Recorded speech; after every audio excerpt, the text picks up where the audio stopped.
فتبينوا أن تصيبوا قوما بجهالة فتصبحوا على ما فعلتم نادمين واعلموا أن فيكم رسول الله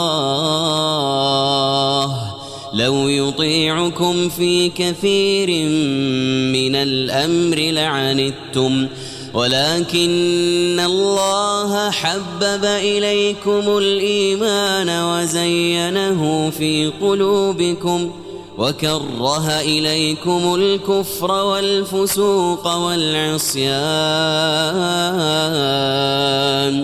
أولئك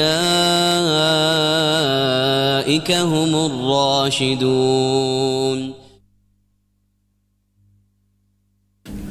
Ya, masih di 91,8 FM Radio Indah Siar, siaran dakwah Indah Ahlussunnah wal Jamaah. Saudara pendengar, semoga dirahmati Allah Subhanahu wa taala dimanapun Anda berada. Terima kasih. Jazakumullah khairan keseluruhan kepada Anda semua yang masih tetap setia mendengarkan serta mengikuti acara-acara kami di kesempatan pagi hari ini. Ya, dan tadi sudah sama-sama kita dengarkan satu buah lantunan murotal untuk Anda semua di pagi hari ini. Ya, kita akan memasuki acara selanjutnya, insyaallah sesaat lagi kita akan sama-sama mengikuti sebuah kajian yang disampaikan oleh Al-Ustaz Abu Hamzah Yusuf Hafizallahu Ta'ala dengan pembahasan nafkahilah anak istrimu dengan yang halal ya.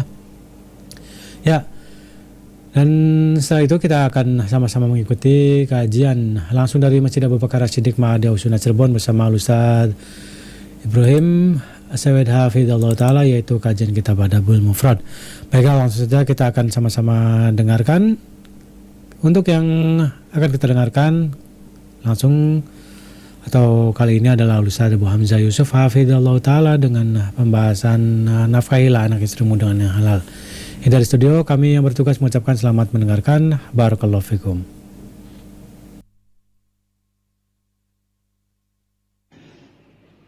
Innal hamdalillah nahmaduhu ta'ala wa nasta'inuhu wa nastaghfiruh ونعوذ بالله من شرور أنفسنا وسيئات أعمالنا من يهده الله فلا مضل له ومن يضلل فلا هادي له أشهد أن لا إله إلا الله وحده لا شريك له وأشهد أن محمدا عبده ورسوله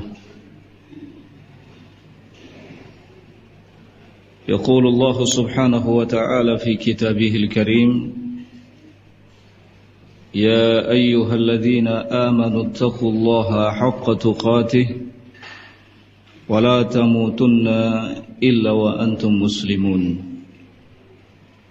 يا أيها الناس اتقوا ربكم الذي خلقكم من نفس واحدة وخلق منها زوجها وبث منهما رجالا كثيرا ونساء واتقوا الله الذي تساءلون به والأرحام إن الله كان عليكم رقيبا يا أيها الذين آمنوا اتقوا الله وقولوا قولا سديدا يصلح لكم أعمالكم ويغفر لكم ذنوبكم ومن يطع الله ورسوله فقد فاز فوزا عظيما أما بعد فإن أصدق الحديث كلام الله تعالى وخير الهدي هدي محمد صلى الله عليه وعلى آله وسلم وشر الأمور محدثاتها فإن كل محدثة في دين الله بدعة وكل بدعة ضلالة وكل ضلالة في النار. إخواني في الدين رحمني ورحمكم الله. الحمد لله, atas izin Allah Subhanahu wa ta'ala kita kembali dipertemukan pada hari ini di tempat yang paling mulia dalam kegiatan kajian ilmiah yang insyaallah kali ini tema yang akan kita angkat seputar nafkahilah keluarga dengan nafkah yang halal. Ikhwani fiddin rahimani wa rahimakumullah. Perlu untuk kita ketahui bersama bahwa di antara tabiat atau naluri manusia termasuk kita mencintai apa yang disebut dengan harta benda. Bahkan kecintaan kita kepadanya selalu berlebih. Dan ini sudah dikabarkan oleh Allah Subhanahu wa taala dalam firman-Nya di Quran surat Al-Fajr ayat yang ke-20, wa tuhibbunal mala hubban jamma. Dan kalian senantiasa mencintai harta benda dengan kecintaan yang berlebih. Kemudian di Quran surat Ali Imran Allah Subhanahu wa taala juga memberitahukan kepada kita ayat yang ke-14. Kata Allah Subhanahu wa taala, zuyyina lin-nasi hubbus syahawati minan nisa'i wal banin wal qanatiril muqantarati minadh dhahabi wal fiddah wal khailil musawwamati wal an'ami wal harth. Dijadikan indah dalam pandangan manusia kecintaan kepada pertama syahwat, berupa kecintaan kepada para wanita, kecintaan kepada anak-anak, kecintaan kepada harta yang banyak, emas dan perak, kecintaan kepada kuda-kuda pilihan, kecintaan kepada binatang ternak, dan kecintaan kepada sawah dan ladang.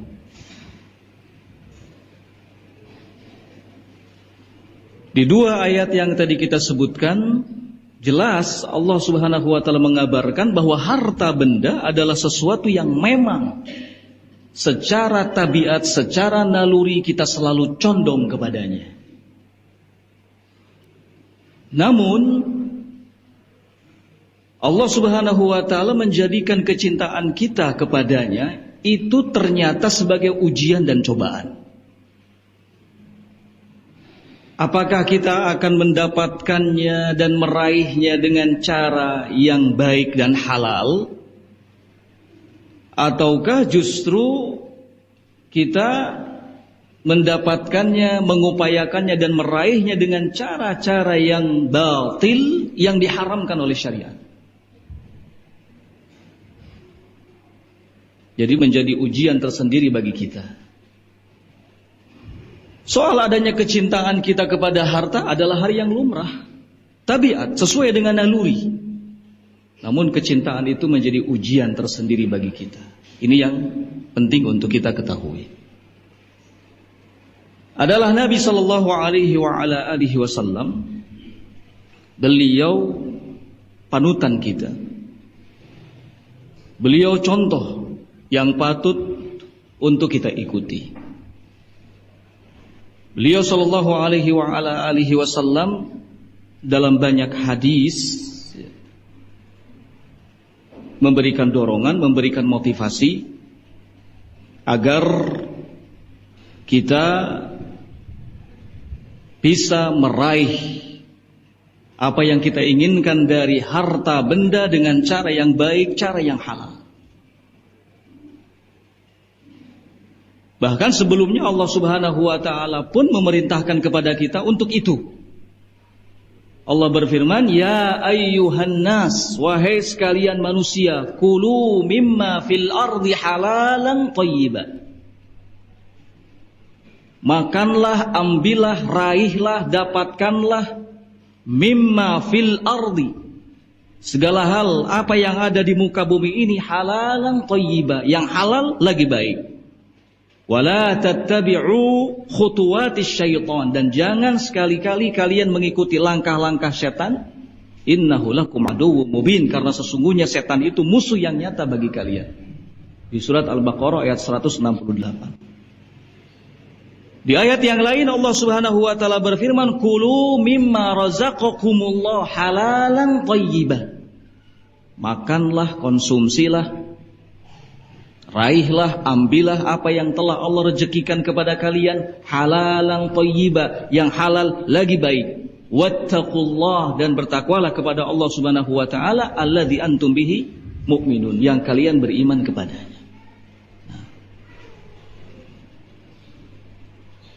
Dalam hadis yang diriwayatkan oleh Imam At-Tirmidzi dari sahabat Abu Sa'id Al-Khudri radhiyallahu taala anhu, Nabi sallallahu alaihi wa ala alihi wasallam menyatakan, "Man akala tayyiban atau tayyiban wa amila fi sunnatin wa aminan nas bawa'iqahu dakhala al-jannah."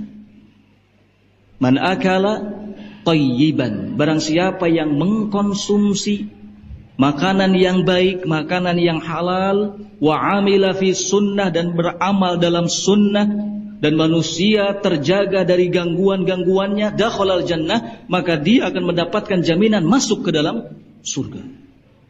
3 perkara. Akala tayyiban, mengkonsumsi makanan yang halal, yang baik, berusaha, bekerja untuk mendapatkan makanan yang halal, wa amila fis sunnah, dan beramal dalam sunnah, kemudian berupaya untuk tidak mengganggu orang lain, maka dakhalal jannah, jaminannya adalah masuk ke dalam jannah. Ini motivasi, dorongan yang disampaikan oleh Nabi sallallahu alaihi wa ala alihi wasallam. Kemudian dalam Musnad Ahmad juga ada riwayat di mana Nabi sallallahu alaihi wa ala alihi wasallam mengatakan, "Arba'un idza kunna fika fala 'alaika ma fataka minad dunya." Ada 4 perkara. Jika keempat perkara ini ada dalam dirimu, maka tidak ada tuntutan apapun kepadamu dari perkara-perkara dunia yang engkau luput darinya, yang tidak bisa engkau raih, yang tidak bisa engkau gapai. 4 perkara ini sudah mewakili persoalan-persoalan yang menyangkut dunia semuanya. Apa 4 perkara yang dimaksud? Yang pertama adalah hifzu amanatin, menjaga amanat. Menjaga amanat. Kalau seseorang dalam hidupnya selalu berupaya menjaga amanat dengan baik, maka akan tercipta kemaslahatan, maslahat duniawi dan maslahat ukhrawi. Segala hal yang berhubungan dengan urusan dunia akan berjalan lancar, baik, tidak ada kendala. Demikian juga di akhirat akan diberikan kemudahan oleh Allah Subhanahu wa taala. Jadi yang pertama adalah hifdzu amanatin, menjaga amanat dengan baik. Kemudian yang kedua, sidqu haditsin, pembicaraan yang selalu jujur. Pembicaraan yang selalu jujur. Ya. Segala macam kebaikan akan datang jika selalu diawali dengan kejujuran. Karena tidak ada satu kebaikan pun melainkan bermula dari kejujuran.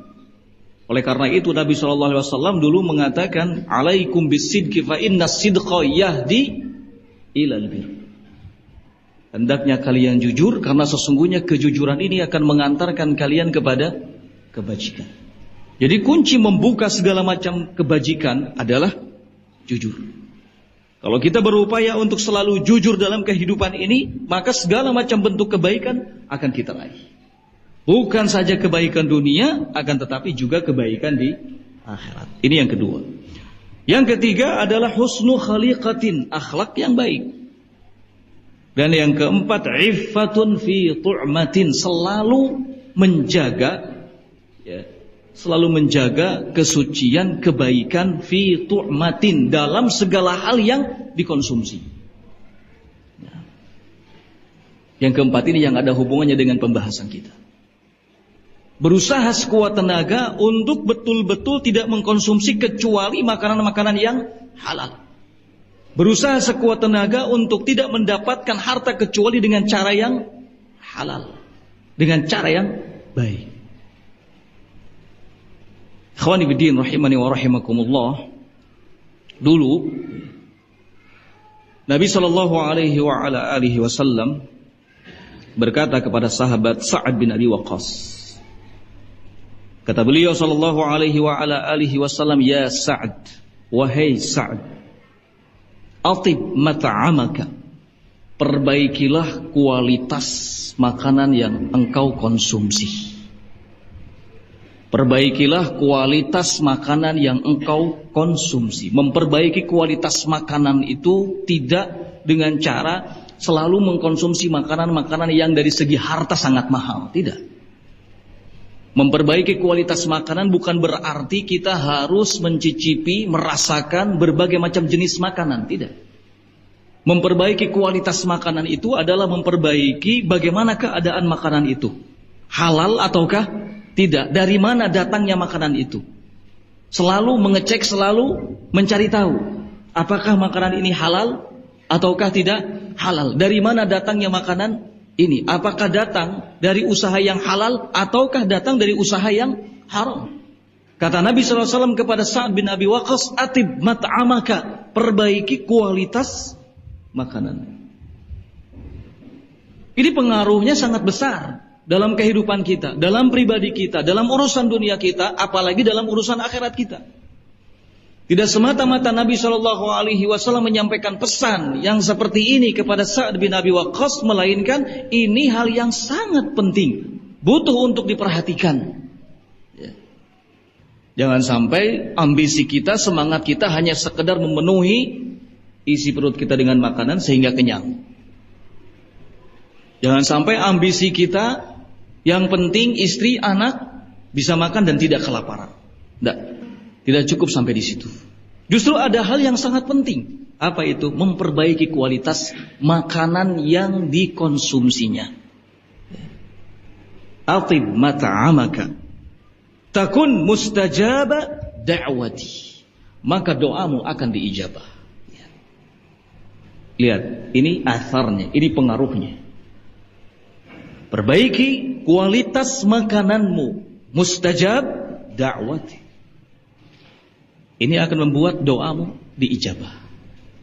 Kalau selama ini mungkin kita merasa sudah sering sekali berdoa dari waktu ke waktu, tetapi kita tidak pernah melihat ada efek, ada pengaruh dalam kehidupan kita. Mungkin saja ada makanan yang kita konsumsi yang secara kualitas tidak bagus. Kita tidak harus terlalu peduli dengan 4 sehat 5 sempurna. Justru yang paling pertama yang harus kita perhatikan itu adalah kehalalannya. Ini yang paling penting. Apa gunanya makanan 4 sehat 5 sempurna atau bahkan 10 sehat 20 sempurna kalau seandainya tidak halal, ya enggak? Kalau seandainya tidak halal, kalau seandainya tidak jelas dari mana datangnya makanan ini. Berbeda kalau seandainya makanan yang sederhana, makanan yang paling murah tetapi halal, thayyib, baik, kemudian kita konsumsi, maka pengaruhnya akan sangat nampak jelas dalam kehidupan kita, kehidupan dunia kita dan akhirat kita. Makanya Nabi SAW mengatakan, atib mat'amaka takun mustajabad da'wah. Perbaiki kualitas makananmu, niscaya doamu akan dikabulkan. Kemudian kata beliau sallallahu alaihi wasallam, walladzi nafsu Muhammadin biyadihi, demi zat yang jiwa Muhammad ada di tangannya. Innal 'abda la yaqdhifu luqmatal harama fi jawfihi ma yataqabbalu Allahu minhu amalan 40 yauman. Sekali lagi kata Nabi SAW, demi zat yang jiwa Muhammad ada di tangannya, sungguh benar-benar akan ada seorang hamba yang memasukkan sesuap makanan ke dalam perutnya, yang kemudian makanan yang haram ke dalam perutnya, yang dengan itu Allah Subhanahu wa ta'ala tidak menerima amalannya selama 40 hari. Gara-gara mengkonsumsi makanan yang haram. Ya.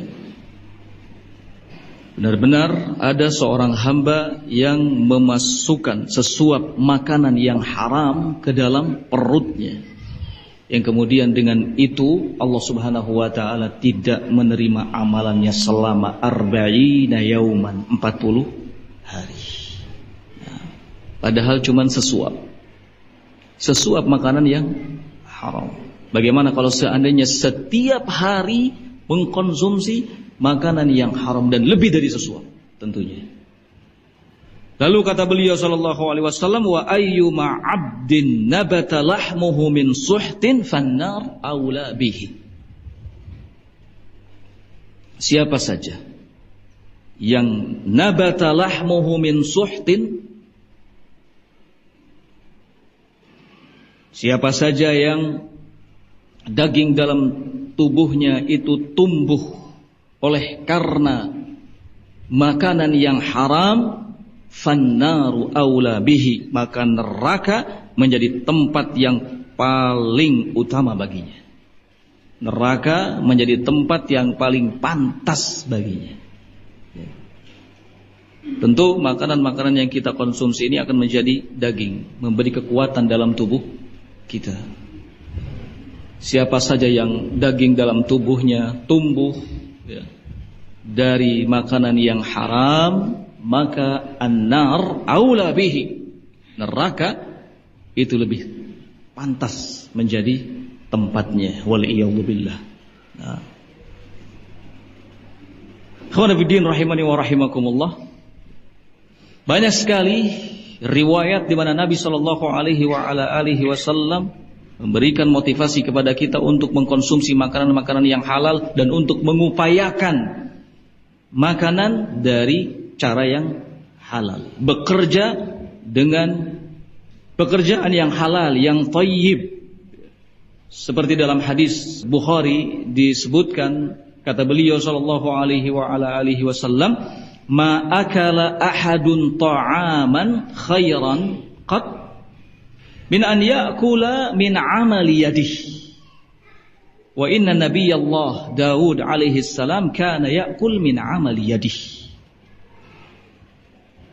Tidak ada satu makanan pun yang paling baik yang dimakan oleh seseorang selain dari makanan hasil usahanya sendiri. Jadi makanan yang kita konsumsi hasil usaha kita sendiri dari jalan yang halal, itu makanan yang paling baik bagi kita. Ya. Wa inna nabiyallah, dan bahwasanya Nabi Allah Daud alaihi salatu wassalam kana ya'kulu min amali yadihi. Beliau senantiasa makan dari hasil usahanya sendiri.